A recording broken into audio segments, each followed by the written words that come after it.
ശബരിമല എന്ന് പറഞ്ഞാൽ ഇവർ കോടതി പറഞ്ഞ പോലെ പോകെ ഇവരുടെ ഭക്തി പോയതാണോ എന്ന് അറിയില്ല. അല്ലെങ്കിൽ അയ്യപ്പനെ ഇങ്ങനെ കണ്ട് വണങ്ങി പോകുന്ന ഒരാളിന് എങ്ങനെയാണ് ഈ സ്വർണ്ണപ്പാളി അടിച്ചു മാറ്റി പോവുക, അതൊക്കെ നമുക്ക് വിശ്വസിക്കാൻ പറ്റുന്നില്ല. കക്ഷി രാഷ്ട്രീയത്തിൽ അധിഷ്ഠിതമായിട്ടാണ് അതിന്റെ ഭരണം നടക്കുന്നത്. അത് മാറ്റണമെന്നാണോ നിങ്ങൾ പറയുന്നത്?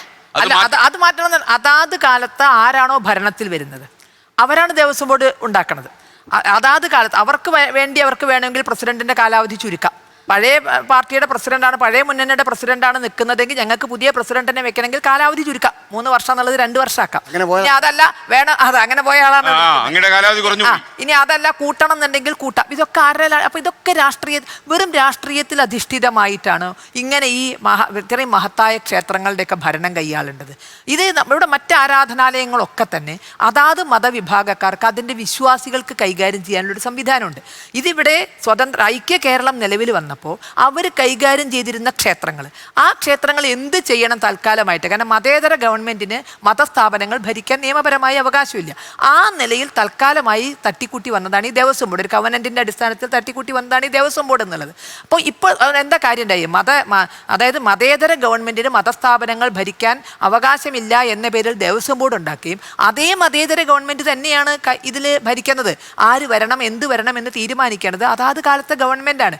ഇത് ഇവിടെ വിശ്വാസികൾക്ക് യാതൊരു വോയിസും ഇല്ല ഒരു തരത്തിൽ. ഒരു സാധാരണ ഒരു നാട്ടിൻപുറത്തൊരു ക്ഷേത്രം പ്രസിഡന്റോ സെക്രട്ടറിയോ ചിലപ്പോൾ ഭാര്യയുടെ കെട്ടുതാലി പണയം വെച്ചിട്ടാവും ആ കാര്യങ്ങൾ നടത്തിക്കൊണ്ടുപോകണം. പക്ഷെ അവർക്കത് അവരൊരു അഭിമാനമാണ്.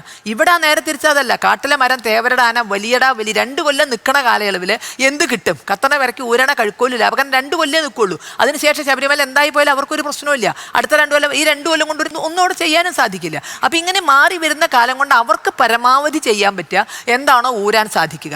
അപ്പോൾ ഇതുപോലുള്ള ചില അവതാരങ്ങളെ അവർക്ക് കൈവശപ്പെടുത്തിയിട്ടേ പറ്റുള്ളൂ. ഇപ്പം എവിടെയാണ് പീഠവും ഇതൊക്കെ കൂടി പുറത്തു വന്നത്? എൻ്റെ ഒരു വീക്ഷണം വെച്ചിട്ട് എനിക്ക് തോന്നണത് ആഗോള അയ്യപ്പ സംഗമം നടത്തിയത് ആഗോളമായ അയ്യപ്പ ഭക്തി വർദ്ധിപ്പിക്കാൻ, അങ്ങനെയാണെങ്കിൽ ഭക്തരെയാണല്ലോ വിളിക്കുക. ഇത് അവിടേക്ക് സ്പോൺസർ ചെയ്യാൻ പറ്റുന്ന ആളുകളെയാണ് വിളിച്ചുകൊണ്ട് വന്നത് ശബരിമലയിലേക്ക് വേണ്ടി. ഇനിയും കാരണം ഇറങ്ങണതിൻ്റെ മുമ്പ് കുറച്ചും കൂടെ കാശ് അവിടേക്ക് ഇറങ്ങി കിട്ടിയാൽ അതിൻ്റെ ഭാഗം കിട്ടുമെന്നുള്ള നിലയ്ക്ക് ലോകത്തിലെ മുതലാളിമാരെ കൊണ്ടുവന്നിട്ട് ശബരിമലയിലെ കാര്യം നോക്കാനാണ് നടത്തുന്നത്. അപ്പൊ ഉണ്ണികൃഷ്ണൻ പോറ്റിക്ക് ഒരു തോന്നലുണ്ടായിട്ടുണ്ടാവും ഇതുവരെ എൻ്റെ കയ്യിൽ കൂടിയാണ് ഇതൊക്കെ നടന്നിരുന്നത്. അപ്പം ഈ സ്വർണം കട്ടതിനേക്കാൾ വലിയ പ്രശ്നം എന്താ അവിടെ എന്ന് പറഞ്ഞാൽ ഇതിൻ്റെയൊക്കെ പേരിൽ പല ആളുകളുടെ നിന്ന് കാശ് പിരിച്ചിട്ടുണ്ട്. അപ്പോൾ ഈ സ്വർണം ഇത് കാരണം മാറ്റുന്നതെല്ലാം പോറ്റിയാണ് സ്പോൺസർ.